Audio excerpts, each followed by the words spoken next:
Mr. Corey, how long have you known Felicia Gallant? Over 5 years now, since she first came to Bay City. And how would you characterize your relationship? Well, it was certainly much more than a business association. I consider Felicia one of my dearest friends. In all the years you've been close to her, would you say that you've ever seen her act in an irrational or violent manner? No, never. You've seen her in a variety of situations, is that correct? I certainly have. Have you ever seen her under any circumstances harm another human being? Oh, no. Felicia would never do that. Thank you, Mr. Corey. No further questions, Your Honor. You may step down, Mr. Corey. Call your next witness, Miss Graves. Your Honor, the prosecution calls Donna Love Hudson. Michael, you know why Donna was called to testify? I wish I didn't. Did you swear to tell the truth, the whole truth, and nothing but the truth, so help you God? I certainly do. State your name, please. Donna Love Hudson. Be seated. Mrs. Hudson, you were a guest at the birthday party given in honor of Felicia Gallant. Yes, Is that true? Yes. Yes. During the evening, before the shooting occurred, did you have occasion to bump into Miss Gallant? Yes, I did. Literally. And what happened? The contents of her purse spilled all over the floor. What was Miss Gallant's reaction to this? When I tried to help her pick it up, she practically screamed at me not to. And did you see the contents of her purse? Yes, I did. Was there something there that surprised you? Yes. Would you tell the jury what that was? It was a gun.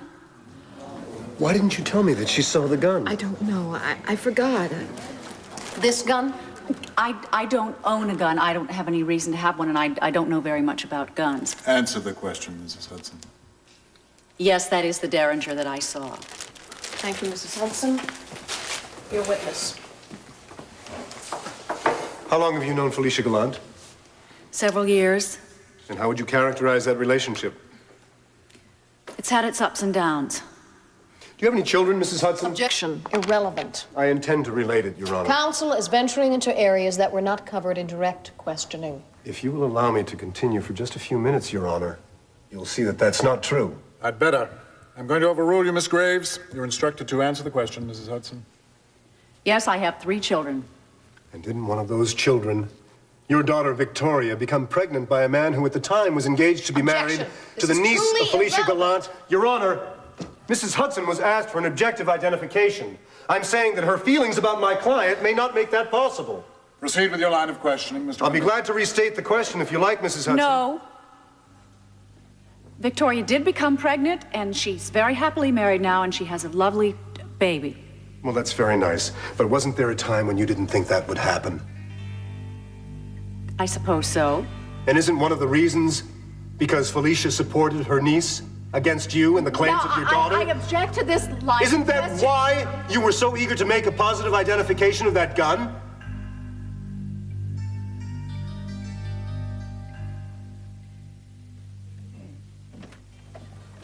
Stephen's fine. Oh, really? I could have sworn I heard him crying. You know, I love these. Dr. and Mrs. Jamie Frame joyfully announced the birth of their son, Stephen Michael. Did you think of these words? Did something happen with you and Jake? No. He's just got a lot on his mind. Would you come here? Come on. Tell me about the trial, okay? Come on. The trial. The prosecution called on Mac. Prosecution? Yeah, they made him admit that he had heard Felicia say she shot Jason. And you were sitting with the Frames. Oh, honey, no wonder you wanted to come home. You're not leveling with me about Jake. Okay. I had to tell Jake that I think he's spending too much time over here. And I thought it would be better for all of us if he and Marley just stayed away a while. Why didn't you just tell me that then? Oh, because it wasn't a great scene. I'm sorry to hear that. Come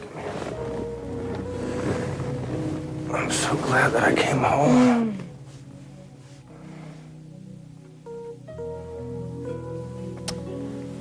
want to be with you and Stephen forever and ever and ever, just the three of us. Wham! What? See, I knew Dustin never worked, right? Well, now I found out where he got the money he's been playing with. Money? Listen to this. I can't believe that he overlooked this. It says right here. Julia signed a power of attorney so that Dustin could co-sign the trust. It's dated February 14. That's Valentine's Day. That's the day that Andrew should disappear. I don't get it. Why did she authorize power of attorney to Dustin on the day that she left him? Unless he's lying. And Julia didn't know she was going to drop out of sight because Dustin planned that whole thing.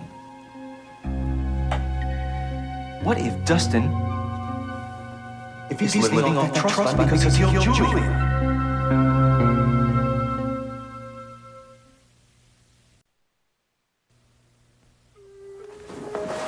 Oh, Amanda. Honey, you're burning up. Dustin! Andrews! Open up! Come on! This is for real! She needs a doctor! Something's wrong with Amanda! Open up! Dustin! Mitch, I'm gonna leave now. No? Yeah, he's doing a great job with Donna, so, Is something wrong? Not that I know of. Look, I just got a feeling, so I'll call you when I hear anything, all right? How did you know it was a Derringer, Mrs. Hudson?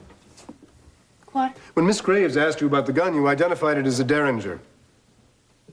I recognized it. But you said you didn't know very much about guns. I did? The court reporter can read back your testimony if you like. No, that's not necessary. I probably read it in the paper. And of course, you wanted to be as specific as you possibly could.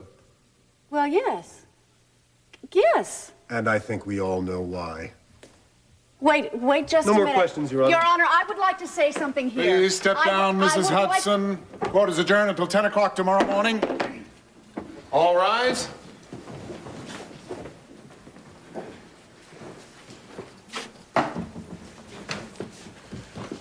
It went well, don't you think? Well, as far as I'm concerned, Cass counteracted most of the testimony. Any word from Stacy? Not yet. What is she working on? Well, it's just something I asked her to follow up on. Listen, why don't you two guys get out of here? It's been a long day. You must be very tired. You get some rest. Okay, thank you. Both of you. I'll call you later. Come on, cheer up, Cass. It was a good opening day. Yeah, but I'm still just shadow boxing. If Stacy doesn't find Derek, if we don't get something concrete. We will. I think it was a disgrace for him to bring Victoria and Jamie into this. I was just trying to do my civic duty. Donna, so was Cass. Well, I can't wait to get out of here as soon as Michael comes out. He's right over there with Mac. I'll call you later. Yeah, Iris came back last week. I don't know how to thank you for getting in touch with her. Whatever you said certainly must have turned the trick. It's okay. I just told her how much you cared. You're the only one that's been able to get through to her. Mac, oh, Zach. Listen, I want you. Cass, Hello, Donna. I just want to say that I forgive you. Well, gee, that just makes my day. I know that you are trying very hard to help Felicia. Yes, that's right. And I know that you'd be interested in some information that might help her case. What do you want, Donna? I want to help you. You helped us enough today. Cass, I know something. It's about Iris. Don't you want to hear it? I'm listening. I don't want anybody to know where this came from, and I don't even know what this means, but I know that Iris doesn't want anybody to know. Go on. I heard her on the telephone, and she referred to herself as the